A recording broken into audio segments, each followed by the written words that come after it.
एक वर्ग की प्रत्येक भुजा 60 सेंटीमीटर लंबी है। तो ये एक वर्ग है और इसकी प्रत्येक भुजा की लंबाई कितनी है? 60 सेंटीमीटर है। आप लोग जानते हैं वर्ग की चारों भुजाएं कैसी होती हैं? समान होती हैं। इसके कोनों पर क्रमशः -2, 3, -4 तथा 5 माइक्रोकूलाम के आवेश रखे हैं। तो ये -2 माइक्रोकूलाम का आवेश हो गया। दूसरा हो गया 3 माइक्रोकूलाम का आवेश, -4 माइक्रोकूलाम और 5 माइक्रोकूलाम के आवेश रखे हैं। वर्ग के केंद्र पर वैद्युत विभव ज्ञात कीजिए। तो वर्ग का केंद्र कहां पर होगा? वर्ग के जो विकर्ण होते हैं वो जहां पर एक दूसरे से मिलते हैं, प्रतिच्छेद करते हैं, ये हमारा क्या कहलाएगा? वर्ग का केंद्र कहलाएगा। जहां पर क्या होते हैं? विकर्ण वर्ग के मिलते हैं, है ना। तो इस बिंदु O पर हमें वैद्युत विभव की गणना करनी है। ये मान लो बिंदु A है, ये बिंदु B पर 3 माइक्रोकूलाम का आवेश स्थित है, बिंदु C पर -4 माइक्रोकूलाम आवेश स्थित है और बिंदु D पर 5 माइक्रोकूलाम आवेश स्थित है। तो हमें A से O तक की दूरी, B से O तक की दूरी, C से O तक की दूरी, D से O तक की दूरी की जरूरत पड़ी, है ना।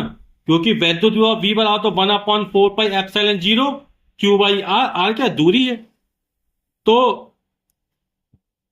जो वर्ग के विकर्ण होते एक दूसरे को समकोण पर प्रतिच्छेदित करते हैं ना। ये जो बनने वाला कोण होता है समकोण होता है ना। और ओ ए, ओ बी, ओ सी, ओ डी सभी के मान कैसे हो? बराबर होंगे। ठीक है। तो ये समकोण त्रिभुज बना। तो ओ ए, ओ बी के, ओ सी, ओ डी के मान बराबर है और इसको हम स्मॉल आर मान लेते हैं। ठीक। बनने वाला कोण यहाँ समकोण होगा, है ना। तो यहां पाइथागोरस की प्रमेय लगा देंगे कि किसी समकोण त्रिभुज में कर्ण पर बना वर्ग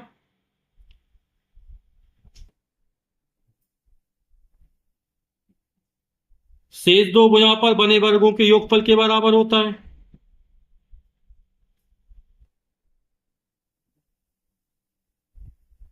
तो ओ ए का मान आर है, तो R square plus R square, और इसका मान 60 सेंटीमीटर है, तो 60 का वर्ग हो जाएगा। R square plus R square ये हो जाएगा 2r² बराबर हो जाएगा 60 × 60। तो आर स्क्वायर भाई कितना निकला है? 2 बटे में चला जाएगा, तो बचेगा 30 × 60। ठीक। 2 का भाग कर दिया। तो आर का मान निकालना, यहां पे देखिए 30 और 60 लिख सकते क्या? 30 दूनी 60 होता है आर स्क्वायर। आर का मान निकाला आएगा, 30 का जोड़ा बन जाएगा 30√2 सेंटीमीटर। ओ से ए तक की दूरी, ओ से बी तक की, ओ से सी, ओ डी, ये सभी दूरियां बराबर है। उसका मान कितना निकला? 30√2 सेंटीमीटर। अब -2 माइक्रोकूलम आवेश के कारण बिंदु ओ पर विभव निकाल लेते हैं। तो हमारा बिंदु ए मान उसको बी ए कर लेते हैं विभव को। तो दूरी आर का मान 30√2 सेंटीमीटर निकला। इसको मीटर में चेंज कर ले। 1 सेंटीमीटर वाला 10⁻² मीटर होता है, तो हो गया 30√2 × 10⁻² मीटर। ठीक। वीए बराबर वैद्युत विभव बराबर 1/4πε0 Q/r निकलता है। तो बिंदु ए पर -2 माइक्रोकूलम स्थित है, तो Q की जगह -2 और 1 माइक्रोकूलम 10⁻6 कूलम। ठीक। और दूरी आर का मान 30√2 × 10⁻², विभव का मात्रक वोल्ट। ठीक। इसी तरह 3 माइक्रोकूलम आविष्कार निकालेंगे, तो यहां पर 3 आ जाएगा, 3 × 10⁻6। 1 माइक्रोकूलम बराबर 10⁻6 कूलम होता है। बिंदु सी पर -4 है, तो यहां पर -4 आ जाएगा। ठीक। और बिंदु डी पर 5 माइक्रोकूलम आवेश स्थित है, तो 5 × 10⁻6 हो जाएगा। तो बिंदु बी के कारण ऊपर विभव निकाल लिया, -4 माइक्रोकूलम आविष्कार बिंदु पर विभव निकाल लिया। इस तरह 5 माइक्रोकूलम आविष्कार बिंदु पर विभव निकाल लिया। तो वैद्युत विभव कैसी राशि है? अदिश राशि है। धन आविष्कार विभव धनात्मक होता है, जबकि ऋण आविष्कार विभव ऋणात्मक होता है। ठीक है। तो यहां ऋणात्मक चिन्ह लगा दिए, धनात्मक चिन्ह। अब वैद्युत अदिश राशि तो अदिश योग होगा, तो केंद्र O पर विभव निकालना है, तो क्या करेंगे? VA, VB, VC, VD सभी को जोड़ देंगे, तो केंद्र O पर विभव या परिणामी विभव निकल आएगा हमारा। तो केंद्र O पर वैद्युत विभव V बराबर हो जाएगा, सभी को जोड़ देंगे, VA plus VB plus VC plus VD। तो सभी को जोड़ेंगे। आप एक चीज देखिए, 1/4πε सब में कॉमन है ना। और जो दूरी ये सब में कॉमन है। ठीक। 10⁻6 कॉमन है, तो ये कॉमन निकाल लेते हैं। तो अपन डायरेक्ट मान रख देते 1/4 पाई एप्सिलॉन 0 10⁻⁻⁶ कॉमन निकला बटे 30√2 गुणे 10⁻⁻²। ये सभी में क्या था, कॉमन था। ठीक है, अब बचेगा क्या अंदर, ये सब निकल जाए, यहां से बचेगा -2,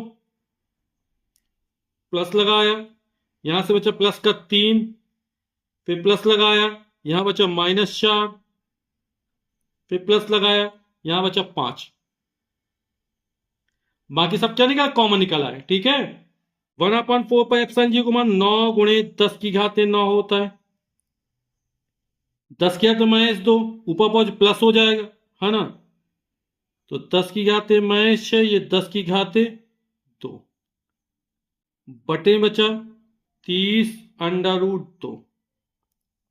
यहां से आएगा 5 और 3 8 हो जाएगा, -2 -4 -6 होगा। यहां आधार समान घाते जुड़ जाएंगे, 9 + 2 11 और 11 -6 तो बचेगा 5। ठीक, और इसको काट देते 3 से, तो 3 तिरका 9, 3 दहम 30। ठीक, और यहां कितना बचा था, 10⁻9 2 11, 11 में 6 गए 5, 8 में 6 गए 2। तो 3 और 2 को लिख सकते हैं √2 गुणे √2 गुणे 10⁻5 बटे 10√2। एक √2 से एक √2 कट जाएगा, 3 में 10 का भाग करेंगे आएगा 0.3। √2 का मान होता 1.414 गुणे 10⁻5। तीचों के बाद 2 हाथ से लगी 1, 3 1 3 1 4, तीचों के बाद 2 हाथ से लगी 1, 3 1 3 1 4, 3 1 4 अंक 10 गुणे 10⁻5। दशमलव एक स्थान किसका आते हैं तो हो जाएगा 4.242। तो इसमें एक कम कर देंगे 10⁻4 और विभव का मात्रक वोल्ट, या इसको निकटतम मान लिख दो तो हो जाएगा 4.2 गुणे 10⁻4 वोल्ट। और यही हमारा आंसर हो जाएगा।